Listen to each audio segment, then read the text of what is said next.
Hey everyone, welcome back to it is week 7. Week 7 is pretty awesome because we have 2 videos in this week. And I hope you really enjoyed the interview that I did with David L. Winters and his book and his website, sabbaticalofthemind.net. I hope you took time to look at that and go see what he has to offer. And I also hope that you enjoyed talking with another author besides myself. And that was really fun. Sometimes I put a lot of pressure on myself to get things just right. And looking back over it, it wasn't too bad. But if you have comments and feedback, I would love to hear. So please let me know and be sure to go check out his video. I'll try to link it and I'll also link it below. Today, we are going to be talking about creating a writing schedule.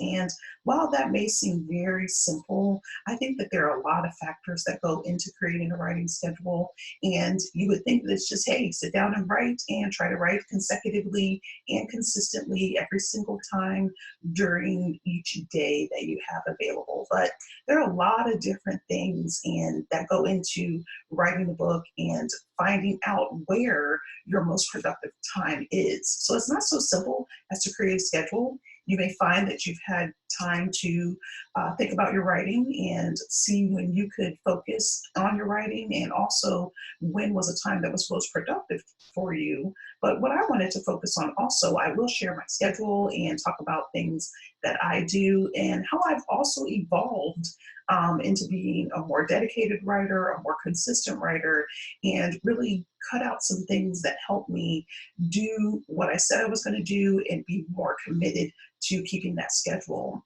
Today, I'm going to be talking about understanding what you want and the goals that are involved because you have to have a goal in mind, obviously.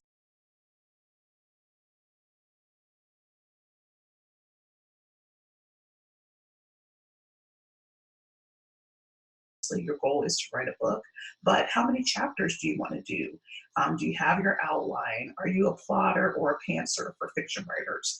Do you have ideas for nonfiction writers? Do you know where you're going, the messages and things that you want to do? So I encourage you to look back over the first few videos where I talked about creating an atmosphere and really getting serious about a designated space and a place for you to kind of always be at the same time and in the same area. One of the most and hardest, biggest distractions that comes along with writing is just that you don't have consistency in where you write. You may be clearing off a dining room table, you may be clearing off space in the basement, somebody else that you share with may have that same space that they use for something else entirely different from the writing that you want to do.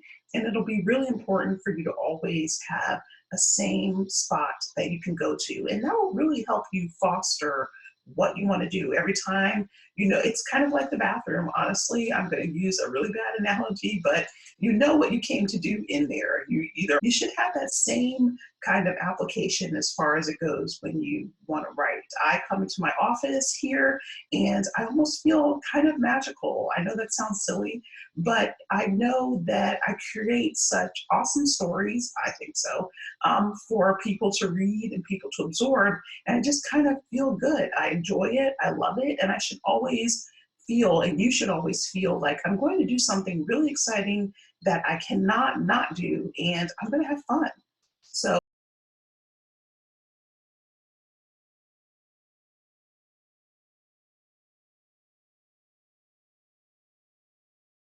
think about those things as you get ready to kind of prepare and usher in an atmosphere and a place for you to work. The second thing we'll talk about is just reviewing historically, you know, what has kept you from doing some of the things you want to do.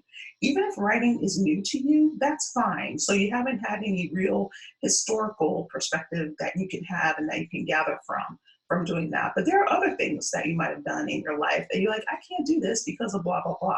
A, B, and C has kept me from this. Some of those same recurring themes you will see as you get ready to write. And so you want to note those because they're important and they're going to also keep you from writing. If they kept you from doing whatever else you wanted to do, you're not necessarily more dedicated and more excited. You may be, but you're not necessarily any less enthusiastic about that other thing that you were doing as you get ready to do this, because the same kind of issues and problems and hurdles and barriers are going to crop up and impede you just like it did the last time.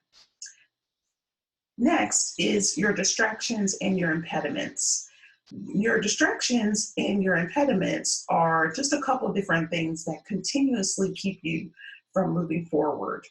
The distractions that I really had early on in my writing career were just television, the internet, shopping, time, lack of really knowing what I was doing and what my purpose was, and also maybe being youthful and not as mature, that I didn't see writing as a real lucrative thing that I would kind of take a hold of and really do. But now that I'm older, I have a more business mindset.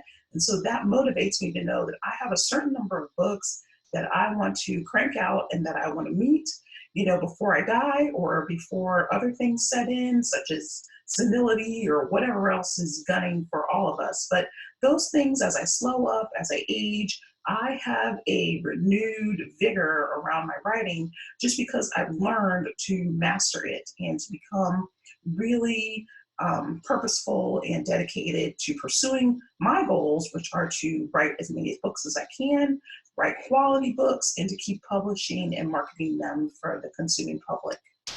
Next is coming up with a schedule, which I will overview my schedule and talk about it. It's nothing fancy.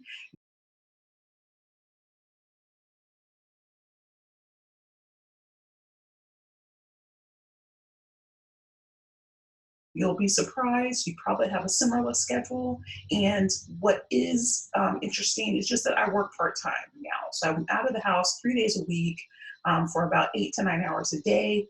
And then also when you are published, you have to manage kind of your publishing self, doing events and going on speaking engagements, doing podcasts. And so I'm not just writing anymore. I'm actually managing a career of writing and speaking and teaching, and even YouTube. And to do that, you don't have as much time as you would think if you were only writing. For those of you that are just at the stage of only writing, that is enough. That is a large part of your time and energy that can be consumed.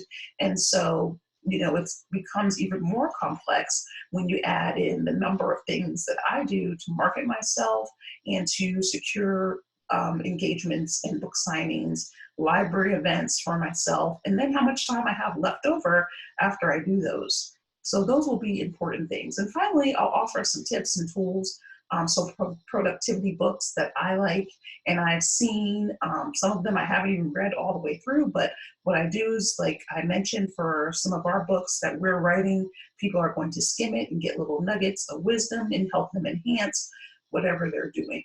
I think that I overall am pretty productive and that I have mastered my schedule, but it was some real growing pains that came about when I first started out. So just keep that in mind, that things aren't perfect right now, but you can grow and you can evolve to become one of the most productive people that you know, and you can learn techniques and things that will help you get more done. With that, I want to say that some of us, we're doing so much. Some people are doing too much. When I look at the young person that assists me every day,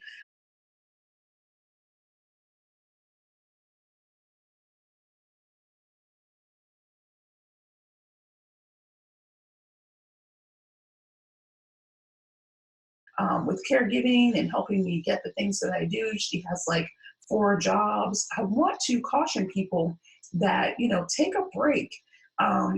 Give yourself a pass sometimes. I did that every now and then, and it's just, you need to relax and you need to reinvest in yourself and go to conferences or whatever you like that you can use to pour back into yourself, fill yourself back up so that you don't end up so depleted. So even though I'm giving you ideas about being productive, about having a schedule, I want you to take it with a grain of salt that you also need time to rest and relax and reflect and kind of charge your batteries. So we can sometimes, especially as women and just productive people in general, if we have a lot of things going on and we like to do a lot of different stuff, that's also the case when you are creative. Creative people like to do so many different things because we often become bored once we learn something or we master something. We're kind of like, oh, that was nice. That was, the most enjoyable thing ever. And now I'm ready for something else. We want to move on sometimes. And so with giving you all these ideas about how to be more productive, I want you to be realistic and really understand that you also need time to do nothing. And sometimes I have days like that where I don't want to do anything, veg out, eat Cheetos, and watch, Netflix or something. So you have to build that time in because you can really be on the go too much and then you become stressed or ill like I do and wonder what happened. And just remember that you're going full throttle for so long, you have to play as hard as you work as hard as you do. So try to have balance, try to have an equilibrium of the different things that you're doing and just be mindful of that. Some of the things I do when I want to be productive and mindful of my schedule is that I write things down. Yesterday, I wrote kind of 5 things that I absolutely had to get done that day. And, I always give myself a little wiggle room. I actually got 4, I think I wrote maybe 6 things, and I probably got 4 things of that list done. And the other things, I moved to the next day or I moved to next week. So I am very list oriented. Some people aren't list oriented. You need to find a way to capture the ideas and the things that you need to do so that you can be most productive. And also making a list is important because we forget. There may be something that we want down the road. We may have a grocery list. We can't keep all of those things in our head and expect to, not be exhausted. When you have things that you want to do and that you need to do, you want to write those things down. I usually write a list of things that I have to get done for the entire month. And then week by week, I try to go and see, well, I could probably do these 4 things on that master list this week. And then I could see what else could be done for the next couple of days. And just keep working that. And anything that doesn't go onto the list or doesn't make it as being completed and checked off will move to either the next month. And then some things I realize just aren't that important at all. I may have had a goal to do something and I lost interest in that. It's no longer important to me. I can table it or I can just circle it or highlight it and let myself know that I'm still interested in this, but this is not the right time. So list making is a major deal. And every time I make a lot of lists, I actually take time to consolidate those lists into one long list. That may seem silly and cumbersome to some people, but sometimes all of the papers just lying around, or I carry them in maybe a notebook or a traveler's notebook or a journal, and they can be overwhelming. So seeing, 7 different pages with lots of things that I've written down can be overwhelming. I will pull them all together, create one thing that's much shorter, and then shred or tear up those other remaining lists. So it just depends on how you're feeling for the day. But I never like to look at my products and my notebooks and see a bunch of different lists. I like to try to consolidate things into one. The other thing about goals is just if you can't assign a time frame to them, are they really goals? Oh, I can do this whenever. Well, why is it even on your list? Why is it important? And if it's just something kind of hanging out, where does it really need to go? And is it something that you're doing for someone else? Sometimes we need to recognize and realize when goals and the things that we put on our list aren't necessarily for us. They're for somebody else that you want to do, but you're not that interested. And so those need to come off too. You're either going to do them, get them done, and be okay and make it happen, or you're just going to keep transferring it to a new list each and every week. And you'll see that will tell you alone that you're just not that interested. Sometimes when I review, what are some of the major impediments to my progress and to completing the things that I need to do and not writing and not keeping my schedule, one of the things that I saw in my own life was just that I loved meetings. I loved board meetings. I loved sitting around with other idea people and thinking and getting things done. Sometimes boards don't get a lot done, just FYI.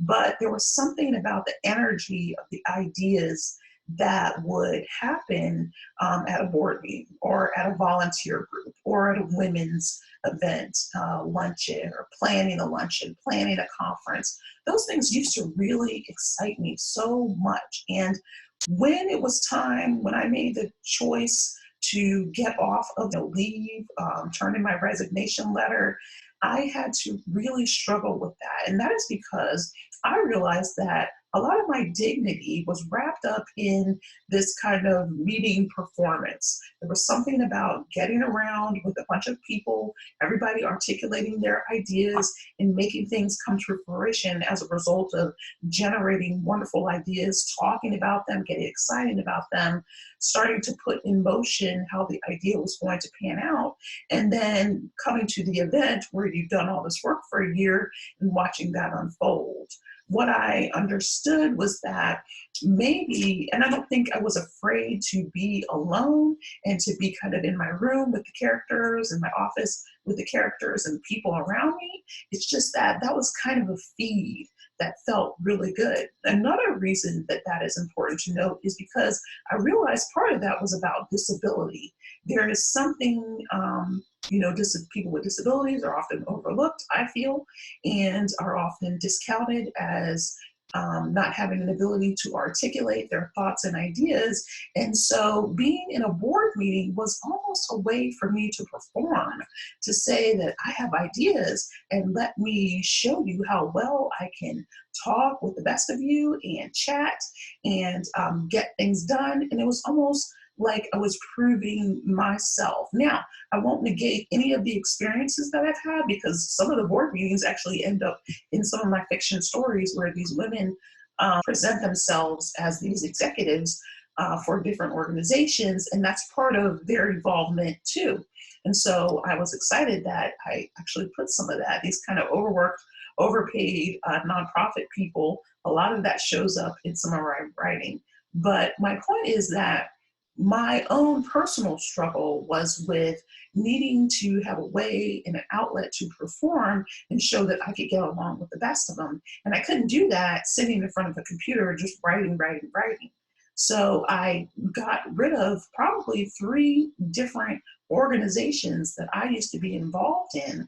And there's also probably another feeling that some people have, is that the work can't get done without you. And obviously that's not true, because the work still carries on. And if you drop dead, people often tell you, some of us that have this mentality, that if you drop dead, your job description is going up by 9 a.m. the next day. And so we're all replaceable. But in order to feel important, feel competent, and feel valued, some of what we're doing kind of wraps all that up. And so it's hard to let go. So that was one of the things that I really struggled with. I said I wanted to write. I knew that most of my writing, because I'm working, needed to happen on evenings and weekends. I couldn't do that if I'm going to have meetings on evenings and weekends. And that was something that I had to come full circle about. Now, when people ask, for service, I have no problem saying no, because I know that that would cut into the things that I want to do with my writing. But another time, another Tracee would have been like, yes, of course. There was a value in feeling asked and feeling appreciated. But the reality is, you get on there and you just work, work, work. And that is fun and that is great. But I started to look at the meetings kind of like the things that I missed, as a child with a disability at some point in time. Those were my soccer games, my chess club, my basketball, football. All of these things were the things that I didn't do just because of physical limitations. Now people have everything, and kids are involved regardless of disability in lots of different things. There's, art, acting, drama club, chess club. And so I never really got into those things. And so as an adult, I felt like these are my extracurricular activities. And as I need to write, I don't need extracurricular activities. I can have those in other ways. So when you're thinking about cutting out distractions and thinking about what is impeding you, you have to think about the type of person you are and what you say you want to do. How does that match up with what you're actually doing? One of the things that I reviewed historically that was impeding my progress to write and to crank out the books that I said I wanted to do was what was I doing on the evening and weekends and why I couldn't let go of those things. So what are you doing in the time that you're supposed to be writing? It could be morning. There are breakfast meetings now that go on at 8 o'clock in the morning. You meet for 30 minutes or an hour, have coffee and tea, network and lead generation, Business Networking International, BNI, all these meetings. And, you can do those in the morning, but are those keeping you from something that you really say you want to do? Is it keeping you from your writing? Do you desperately need that? Some people do, because that is how they feed their business with consumers and clients. But for some of us, it's just another gab fest to have and to keep us from doing the things that we say we want to do. Other distractions for me were television, some of my shows, and really just mindless television. I would watch something sometimes and I'd be like, why? Why did I watch that? I try to DVR almost everything now so I can watch it a little bit faster. Shaving off 15 minutes isn't a big deal, but it really does add up. So keep those in mind. So the board meetings in the evening and weekends, the television, I don't keep the television on anymore. I used to have it on in the background as I was writing, but every time there'd be breaking news or something would happen, I would look over and go, oh, what's that? And what's that? The same thing for email, the little ding of the email or you've got mail or whatever your email system says to alert you that you have a message, and the message is usually spam or junk or something that's not that important. Can you cut that off and then set a time to check it later? In order to find out, what time you have to work with and what you're doing, I would recommend, in one of the most popular books I'll share at the end of this video, recommends that you pick a day to start tracking your time and to see what you're doing every single day. Almost like when people want to save money and they want to set up a budget, they write down all of their expenses. Well, to save time and to see where your time is going, you need to track how you are spending that time. And so you'll be surprised what comes about. After you do it for at least a week or at least 5 days, I recommend it be consecutively. Note, when do you watch TV? In the morning, what did you do? You got up, you got dressed, took a shower, ate breakfast, and then what?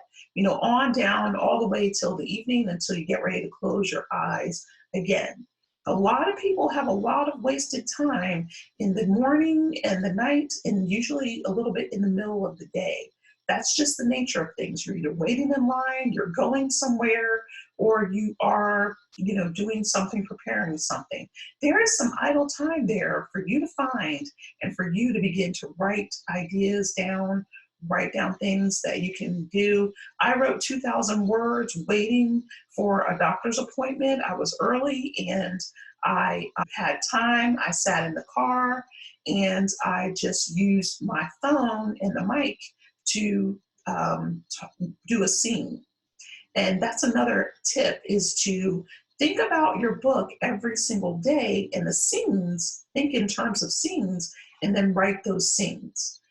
When I think about some of my own writing, if I know where the characters are and what needs to happen, I can write the scene that much quicker on my phone. I can send an email to myself, and then when I get home, I can copy and paste it into the main document. And I'll always have it because I can also use it to refresh my memory and elongate the scene or add more words and details and more descriptive factors another day that I might be waiting. So it's there in the email box, and it's always there waiting for me as a sort of catalyst to help me start writing again. So how do you come up with a schedule? You to list everything that you are doing. And then when you review your schedule, you'll be able to see where the time pockets are. And hopefully you'll be able to move around things that you don't need and that you can do. The second part of that is you need to find when you are most productive. And by reviewing your schedule, you will see that I get most done at this time, maybe in the evening. I'm a better person in the morning. What are you? When is your best time? When does your brain feel your best? When you feel most alert and relaxed? And or when do you feel kind of keyed up in order to be productive? My time is the evening and the weekends. Remember those board meetings? I exchange now those board meetings for writing. My writing time usually happens after dinner, after work, and then I come into the office and get going on the writing. One thing that's interesting for me is that I don't know if my sparkle time, my most productive time, was born out of more of a necessity or because that's what the time was that I had. But I do believe that it can be both, and it really doesn't matter which one it is. But I do know that I'm not a morning person. I do not feel my best in the AM. I do not wake up early. I do not want to wake up early. Some of people may be able to wake up at least 30 minutes early and get going on some writing, maybe put in an hour of writing time before everyone else in your house wakes up, as far as your kids and your husband or your spouse, your wife, whatever. And so that could be something, but I recommend people try it. That as soon as I get up, because I have a caregiver, she's on the clock, she's being paid. And so I need to be done with her as soon as possible. And I don't have time to dilly-dally. I wouldn't have her, help me get up, get ready, and then do an hour of writing. Meanwhile, I'm paying her for that extra hour. So that is not a luxury that I have. But I think if you can adapt yourself to wake up and to perform at whatever time you need.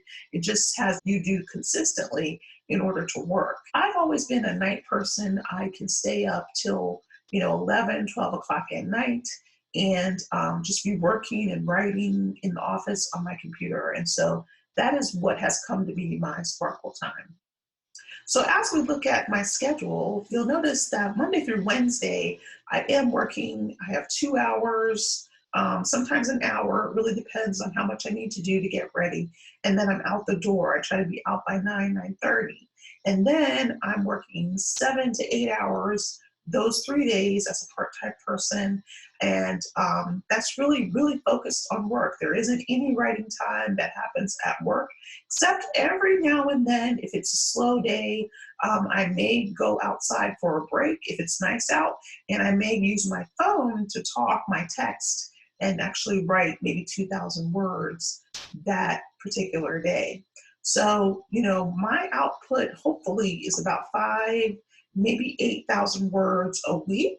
But because I am an indie author, I can be a little lenient with some of those goals. So I hope that that is what it's going to be. If it doesn't, I don't have a major catastrophe. There's no pity party. It just is what it is. And sometimes, again, if you think about the scene, if you think about what you need to write, then you can write that even when you're sitting somewhere waiting in line, whatever, what have you, you can work on that. In the evenings, I will do everything that I need to do as far as dinner.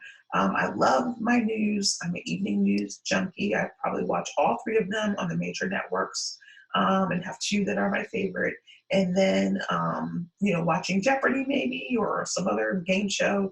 And then going back to the office and really working for at least 3 to 4 hours before the caregiver comes again and it's time to go to sleep. Also, I have been an insomniac sometimes in the middle of the night, and I make myself write. If I'm going to be up just staring or just scrolling on Instagram, I'll make myself take some of that time and also do the talk to text. And doing the talk to text is really helpful. Again, anywhere from 600 to 2,000 words is what I've been able to output just talking and just having the mic on my phone capture my words. I just use whatever is available on my iPhone, and it's been wonderful. Now, the microphone does cut out, and that can be a pain if you're talking, but so long as you keep an eye on it, knowing that it's going to cut out eventually, just read your last sentence and hit the microphone and keep going. And I've been able to do the words and get that added word count that I like and that I need doing it that way. Tuesday, Thursday are usually my most productive, and probably Saturday too, if I don't have a writing event or a speaking event.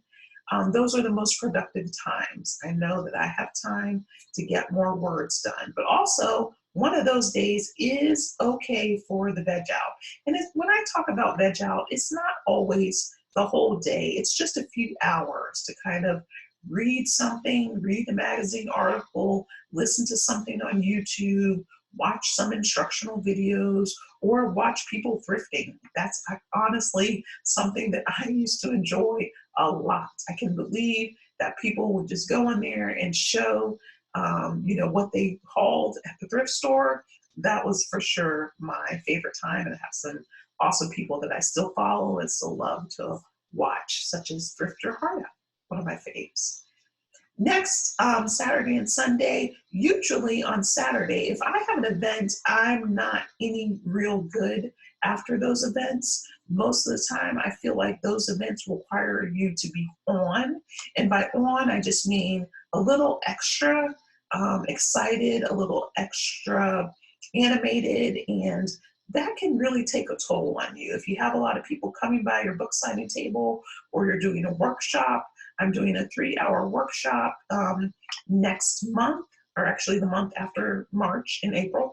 And I am going to probably be very exhausted. Plus, it's 2 hours away. So I probably will have done the workshop and driven back. And I'll always have an assistant or a friend or somebody with me. But because I drive a modified vehicle, I still have to do most of the driving. But I still have someone sometimes that is able to drive for me. But that day on a Saturday, no writing will probably get done at all. When you have a persona and you have to engage with people in order to sell books, you really need to have a personality that's rather upbeat, at least for the duration of your session or your signing or your event. And I really do feel exhausted after these events, but I love it so much. But I know and go easy on myself that nothing's going to happen once I am home and kind of turned off. That is time to, veg out, to watch my evening shows, and to just kind of chill. Now, so on Sunday is church, and today is actually a Sunday too, and I try to film my YouTube video on Sundays after church, and usually that goes fine. It's not that long. I'm trying to do shorter videos, and I'm also trying to do less editing on the videos. Now, one of the things I'm fascinated with that a lot of YouTubers are doing, and a lot of people I've heard about, is batching. Batching sounds like a wonderful thing to try to do, but batching isn't really realistic for me. I think that I have done one day where I did 2 videos back to back and had them and was able to edit them, not in the same day, another day later, but I thought it was interesting. I thought it's really good, but I noticed that my own energy level starts to wane. And if you want to do videos that are upbeat and lively, batching your videos isn't always going to work. Good for people that can do that. But if you're thinking about starting your own YouTube channel and really thinking about that, be okay that batching is probably not an option, and that's okay. A lot of times on Sunday, I'll also do all my social media, at least one post I'll create for the week. This month is Black History Month, and so I've had a quote from a historical leader, somebody in our past, a pioneer, or even some living people that have done things and said some profound things about race and history and voting and civil rights movement, all of that kind of stuff. So I try to load up at least for 1 to 2 weeks. I've almost been able to do the entire month in one sitting, but I usually have to make the graphics on Canva first and then load them up into something I use Later. It's called Later, Later. I will leave the description in the box, but I also used to use Hootsuite. And Buffer app is another example of those things. So those things will help you put your social media posts, do them one time, and then have them go to several social media outlets at the same time without you having to post separately on each one. So keep that in mind. And that is really my schedule for the most part of it, is that that is what I'm doing every single day. Writing is most productive on the evenings and weekends for me. And I have some corners that I cut that I mentioned in order to get more writing, get more words on the page.